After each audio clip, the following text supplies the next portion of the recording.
Bismillahirrahmanirrahim. Assalamualaikum warahmatullahi wabarakatuh. Saya Mardianto, Magister Pendidikan. Saya adalah calon guru penggerak Angkatan 11 Kabupaten Wonosobo. Nah, pada kesempatan ini saya ingin sedikit berbagi pengetahuan aksi nyata bagi rekan-rekan guru di seluruh Indonesia. Nah, kita akan berbagi praktik atau aksi nyata terkait dengan pembelajaran berdiferensiasi. Nah, pembelajaran berdiferensiasi itu suatu proses pembelajaran yang memenuhi kebutuhan setiap murid. Jadi kita sebagai seorang guru itu memahami bahwa setiap murid itu beragam, setiap murid itu memiliki minat, setiap murid itu memiliki profil yang berbeda-beda. Ada yang nyaman belajar secara visual, ada yang nyaman dengan menyimak melalui pendengaran kuat. Kemudian ada yang memiliki kemampuan membaca sangat bagus. Nah, maka dari keragaman itu seorang guru dituntut untuk mahir dalam mengelola kelas ya. Di dalam teori pembelajaran berdiferensiasi itu ada namanya, istilahnya adalah equalizer. Seperti kita misalnya di dalam speaker ya. Itu ada garis-garis yang ibaratnya itu berbeda-beda itu ya. Jadi ini kita ibaratkan sebuah murid ya. Katakanlah ini ada 5 murid. Nah, dalam 5 murid itu kadang ada murid yang memang kemampuannya sudah sampai sini ya. Ada kemampuannya murid sudah sampai sini, sudah sampai sini, sudah sampai sini, sudah sampai sini ya, berbeda-beda ya. Katakanlah ini kemampuan kognitif murid. Misalnya kita melakukan tes awal. Misalnya kita mengajukan sebuah pertanyaan ya, apakah yang kalian ketahui tentang sudut pandang dalam sebuah cerita misalnya. Ada murid yang mungkin sudah bisa menjawab. Ada murid yang mungkin baru setengah tahu. Ada murid yang mungkin baru mengetahui ya, sekilas. Ada murid yang mungkin sama sekali tidak mengetahui. Nah, dari sini kemudian kita bisa istilahnya akomodir ya. Setiap kemampuan ini kita memberikan perlakuan yang berbeda kepada mereka ini. Nah, dalam pembelajaran ini ya, kita ambil sebuah contoh ya. Ini saya akan mengajar tentang materi sudut pandang dalam sebuah cerita. Nah, saya menggunakan 3 konten yang berbeda untuk mengakomodir profil murid, minat ya. Terutama profil murid ya, kemampuan gaya belajar murid yang berbeda-beda nih. Saya menggunakan yang pertama ini. Ini sebuah grafis ya, tentang pengertian sudut pandang. Dari sini saya menggunakan diferensiasi konten. Jadi konten yang berbeda-beda untuk menjembatani keberagaman murid yang berbeda-beda pula. Nah, ini. Kemudian juga dalam bentuk tekstual ya, semacam ini. Jadi ini ada sebuah gambar, atau di sini ada penjelasannya lebih detail. Ya, untuk menjembatani murid-murid yang memang gemar atau lebih suka, lebih nyaman dengan kegiatan aktivitas membaca pemahaman. Nah, ini yang kedua. Kemudian yang ketiga, saya juga menyediakan satu materi lagi, ini dalam bentuk video ya, dalam bentuk video. Mungkin bisa geser sedikit. Nah, oke. Ini saya menyediakan satu tayangan video ya. Ini tentang sudut pandang dalam sebuah cerita. Nah, ini untuk memberikan atau memfasilitasi murid-murid yang boleh dikatakan mungkin kemampuannya itu akan lebih maksimal, lebih terasa itu dengan melihat tayangan video ya. Nah, jadi dari yang beragam ini ya, diharapkan kita bisa menghargai setiap perbedaan kemampuan murid. Jadi kita bisa dalam proses pembelajaran di kelas, kita setelah melakukan tes awal ya, kemudian kita membagi mereka itu berdasarkan konten ini ya. Misalnya, ayo siapa yang ingin melihat video tentang tayangan sudut pandang, silahkan. Kemudian kita bisa bagikan juga dalam bentuk tekstual ya, atau kita bagikan dalam bentuk yang grafis atau gambar semacam ini ya.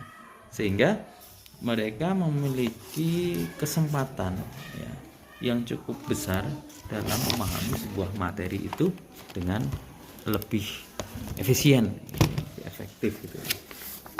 Nah, di dalam pembelajaran berdiferensiasi ini kita mengenal itu ada pembelajaran diferensiasi konten, kemudian proses, kemudian juga produk ya. Kalau yang saya ceritakan ini masih dalam konsep diferensiasi konten ya, konten yang berbeda-beda. Kemudian kalau dalam diferensiasi proses itu aktivitas dalam pembelajaran di kelas bisa melaksanakan secara individual maupun bisa melaksanakan secara berkelompok. Misalnya seperti tadi dalam equalizer ini yang saya contohkan di jari saya ini, ada murid yang memiliki kemampuan di atas rata-rata, maka murid yang memiliki kemampuan di atas rata-rata ini bisa menjadi tutor sebaya bagi murid-murid yang lain. Nah, artinya tutor sebaya ini kemampuan kognitifnya itu akan semakin mendalam manakala dia bisa menularkan kepada teman-teman yang lain. Terus kemudian teman-teman yang lain yang kemampuannya masih terbatas, masih di bawah ini juga akan mendapatkan asupan ilmu dari si tutor sebaya tersebut. Ada beberapa keuntungan ya, di antaranya adalah bisa lebih efisien, lebih efektif, dan juga membangun komunikasi ya antar sesama murid itu dengan baik. Kalau murid misalnya dengan guru itu mungkin sungkan, tapi kalau dengan sesama murid dia akan lebih keluar, lebih aktif, berani untuk bertanya dan sebagainya. Nah, kemudian yang ketiga itu adalah diferensiasi produk. Nah, produk itu bisa beragam. Misalnya contoh, misalnya ketika kita memberikan suatu penugasan, output dari produk itu bisa misalnya suatu video, suatu grafis, suatu artikel dan sebagainya. Nah, itu suatu diferensiasi yang disebut sebagai diferensiasi produk. Nah, pada pembelajaran saya ini saya hanya menerapkan diferensiasi konten dan diferensiasi proses. Untuk produk itu masih satu bentuk produk ya, ini menjawab suatu pertanyaan. Nah, apakah boleh seperti itu? Nah, boleh, karena diferensiasi dalam pembelajaran itu tidak harus ketiga-tiganya itu muncul. Tidak harus diferensiasi konten, produk, proses itu semuanya kita lewati, tidak. Tapi mungkin kita cukup fokus pada satu diferensiasi, misalnya diferensiasi konten seperti saya ini fokus ke situ, atau kemudian diferensiasi proses. Nah, diferensiasi proses mungkin cukup dengan berbagai strategi atau metode pembelajaran yang mendukung ya kemampuan belajar murid, bisa belajar kelompok, bisa bermain, bisa games dan sebagainya. Itu diferensiasi prosesnya. Kalau produk ya seperti sudah saya sampaikan contohnya tadi yang beragam ya, produk atau hasil pekerjaan murid yang berbeda-beda. Kemudian juga ada satu hal yang kadang miskonsepsi dalam pembelajaran berdiferensiasi, yakni kadang guru membeda-bedakan ya bentuk soal atau assessment dalam pembelajaran diferensiasi. Nah, dalam pembelajaran berdiferensiasi tidak dikenal sebetulnya istilah diferensiasi assessment. Jadi semua murid ya, baik yang low misalnya, yang medium maupun yang high itu mendapatkan satu soal yang sama. Bukan kemudian yang kemampuannya di bawah, kemudian kemampuannya di tengah, di atas itu soalnya berbeda-beda, itu bukan. Jadi itu tetap soalnya sama ya. Seperti hanya kita menulis suatu soal ujian, itu ada soal yang kalau misalnya itu ada soal yang cukup sulit, sedang, kemudian apa istilahnya tingkat tinggi. Nah, di dalam pembelajaran berdiferensiasi itu tidak mengenal itu. Jadi soalnya sama, ditujukan kepada semua murid ya. Ya, kenapa? Karena dalam pembelajaran berdiferensiasi ya goal utama itu adalah tujuan pembelajaran. Nah, tujuan utama adalah tujuan pembelajaran, tetapi dengan cara, dengan strategi atau dengan proses yang beragam sesuai dengan kebutuhan dari murid yang beragam pula. Jadi demikian ya, secara singkat bagaimana proses pembelajaran berdiferensiasi ya. Tentu saja apa yang saya sampaikan itu adalah masih sebatas pemahaman saya yang cukup mungkin belum maksimal, dan mungkin banyak teman-teman yang memiliki pemahaman yang jauh lebih baik ya terkait dengan pembelajaran berdiferensiasi dan mungkin sudah menerapkan cukup lama dalam kegiatan pembelajaran di kelas. Dan seperti kita ketahui bahwa pembelajaran berdiferensiasi ini merupakan satu ruh dalam kurikulum Merdeka, sehingga idealnya setiap guru nanti akan melaksanakan pembelajaran berdiferensiasi dalam aktivitas mengajar di setiap kelas. Nah, setelah proses persiapan ini, nanti saya akan melaksanakan kegiatan aksi nyata atau proses pembelajaran berdiferensiasi yang sesungguhnya di kelas. Selamat mengikuti. Saya akhiri dulu. Bila taufik walhidayah. Assalamualaikum warahmatullahi wabarakatuh.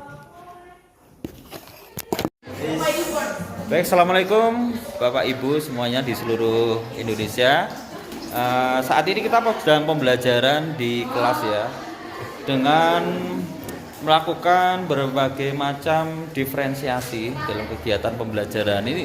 Kita bisa saksikan. Nah, ini murid-murid saya ini sedang menyaksikan tayangan video ya tentang materi. Nah, bagi murid yang memiliki kecenderungan atau minat belajar yang mendukung dalam memahami sebuah materi melalui video, ini sangat membantu ya. Kemudian ada juga kelompok yang memahami materi itu lebih nyaman dengan menyaksikan sebuah desain grafis atau gambar. Nah, kita bisa lihat ini. Nah, ini juga kelompok yang lain ini memahami sebuah materi melalui visual ya, gambar yang disajikan dalam bentuk grafis. Ya, pemahamannya akan lebih meningkat. Nah, ini ditunjukkan nih. Ya, silahkan dibaca, dipahami isinya. Nah, kemudian dari kelompok ini juga kontennya berbeda. Kalau yang sebelumnya itu adalah bentuknya desain grafis atau gambar. Nah, di sini kita bisa lihat ini bentuknya teks. Nah, ada memang murid yang lebih nyaman, lebih menyukai sebuah materi itu bentuknya dalam bentuk tertulis atau dalam bentuk teks. Nah, itu sudah selesai menonton tayangan video ini Mas Said.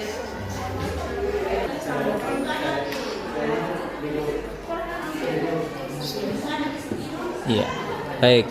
Nah, bisa baca ya, sudut pandang dalam bahasa Inggrisnya itu adalah point of view, adalah cara pengarang menempatkan dirinya terhadap cerita dari sudut pandang mana pengarang memandang ceritanya.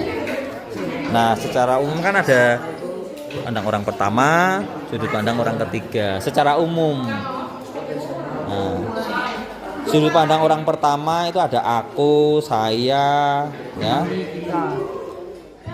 Kalau dia sebagai pelaku utama, nah dia menjadi tokoh dalam cerita itu.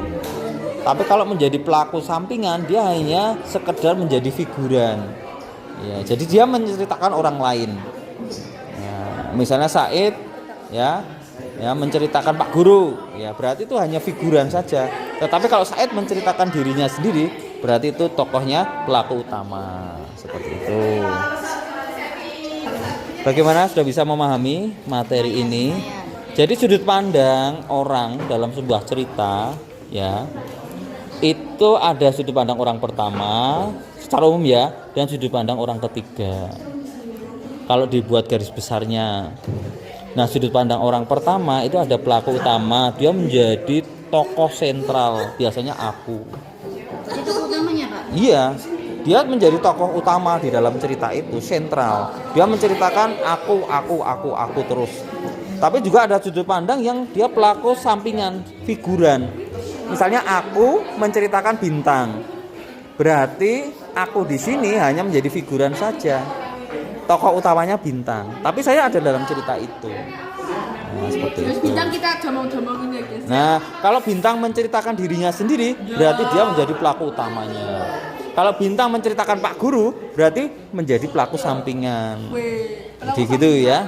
Sampingan itu figuran. Nah, sementara yang kedua itu sudut pandang orang ketiga. Nah, ketiga itu serba tahu dan pengamat. Kalau serba tahu ya, sudut pandang orang ketiga serba tahu itu dia tahu segala hal. bahkan tahu apa yang ada dalam isi hati orang itu serba tahu, maha tahu. Kalau saya, apakah tahu perasaannya Mbak Evi? Autor. Kalau saya tahu, kalau saya tahu isi hati Mbak Evi, berarti saya itu maha tahu. Orang ketiga yang maha tahu. Berarti autor. Iya, tapi kalau saya hanya sebatas yang saya bisa lihat dengan mata saya, maka itu menjadi pengamat saja. Karena dia tidak bisa mengetahui isi hatinya. Itu.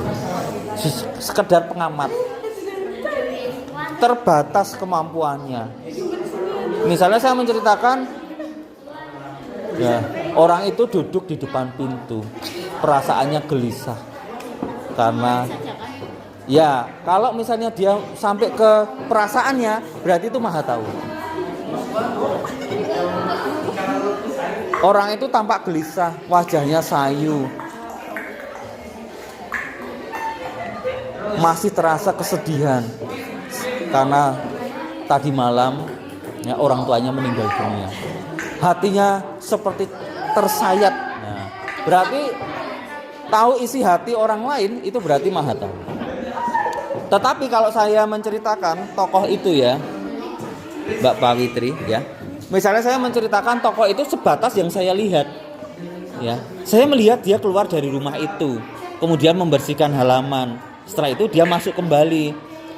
Nah, selang beberapa menit dia sudah keluar dari rumah itu membawa cangkul untuk pergi ke sawah.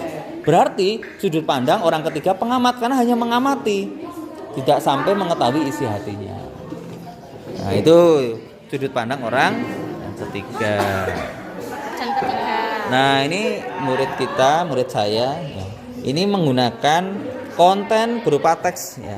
Jadi memahami sebuah materi itu dengan teks, ya, dia mengasah kemampuan membaca pemahaman. Nah, ini sudah bisa memahami bahwa sudut pandang itu ada dua yang paling pokok, sudut pandang orang pertama dan sudut pandang orang ketiga. Sudut pandang orang pertama juga dibagi dua, sudut pandang orang ketiga juga dibagi dua. Baik. Nah, berikutnya saya memberikan suatu asesmen.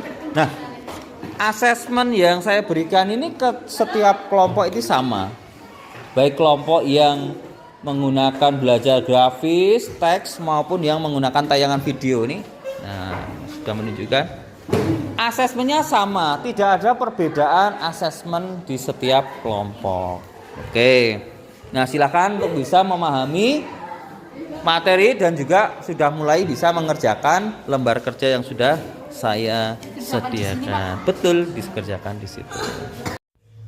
Baik, Bapak Ibu guru, kita kembali lagi pada aksi nyata pembelajaran berdiferensiasi. Nah, setelah melakukan kegiatan pembelajaran di kelas, ya, ada beberapa tugas murid yang boleh dibilang ini cukup berhasil, ya. Kemudian yang kedua mungkin bisa bisa mengerjakan latihan-latihan soal dengan cukup lengkap. Ada dua kelompok ini. Nah, kemudian ada satu kelompok yang masih ada sekitar satu soal yang belum terjawab. Kemudian yang kelompok 4 ini ada dua soal yang belum terjawab. Nah, kegiatan proses pembelajaran berdiferensiasi yang saya laksanakan tadi, kita bisa mengambil satu kesimpulan bahwa referensi setiap murid itu dalam memahami suatu materi itu berbeda-beda. Nah, dari yang berbeda-beda inilah kemudian kita menyusun berbagai strategi, ya, agar mereka bisa mencapai hasil yang optimal.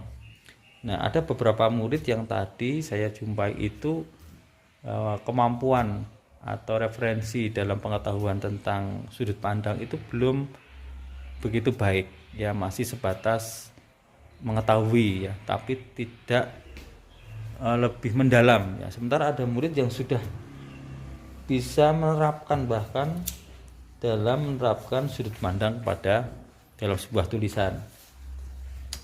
Nah, dari sini kita bisa melakukan satu treatment, katakanlah seperti itu, bagi murid-murid yang kemampuan kognitifnya itu masih belum baik, maka kita bisa memberikan tambahan waktu yang lebih ya. Misalnya ini ada satu kelompok yang belum sempurna dalam mengerjakan, maka kita bisa memberikan bantuan kepada murid tersebut itu waktu yang lebih banyak ya, baik kita bisa memberikan penjelasan lebih dalam atau dengan memberikan bantuan-bantuan yang lain, misalnya dalam bentuk visualisasi misalnya. Sementara bagi murid yang sudah cukup mampu dalam memahami sebuah materi, maka kita juga berikan penguatan kepada mereka sehingga kemampuannya itu jauh lebih baik.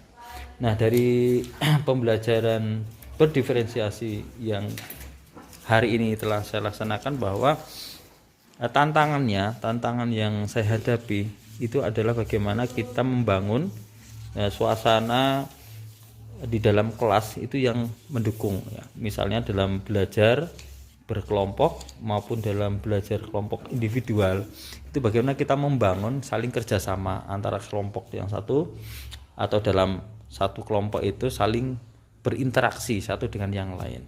Itu menjadi hal yang penting ya, sehingga pembelajaran itu menjadi hidup, bukan hanya dalam satu kelompok itu dikerjakan oleh satu atau dua orang saja. Kemudian dalam penerapan yang paling penting itu dalam prosesnya. Ketika kita menjumpai murid yang belum memiliki kemampuan kognitif cukup bagus, maka kita perlu meluangkan waktu lebih banyak memberikan bantuan kepada murid tersebut, atau memberikan materi-materi tambahan dalam bentuk seperti saya tadi, dalam bentuk visual atau mungkin dalam bentuk praktik langsung atau penjelasan langsung yang saya contohkan pada saat proses pembelajaran, sehingga murid tersebut itu mampu mendapatkan materi itu dengan lebih baik ya, sehingga pada saat di akhir pembelajaran ya, finishnya itu adalah tercapainya CP atau capaian pembelajaran itu, maka seluruh siswa itu kita upayakan bisa ibarat kata itu finish secara bersama-sama. Demikian yang bisa saya sharingkan kepada teman-teman, semoga bermanfaat. Saya akhiri. Assalamualaikum warahmatullahi wabarakatuh.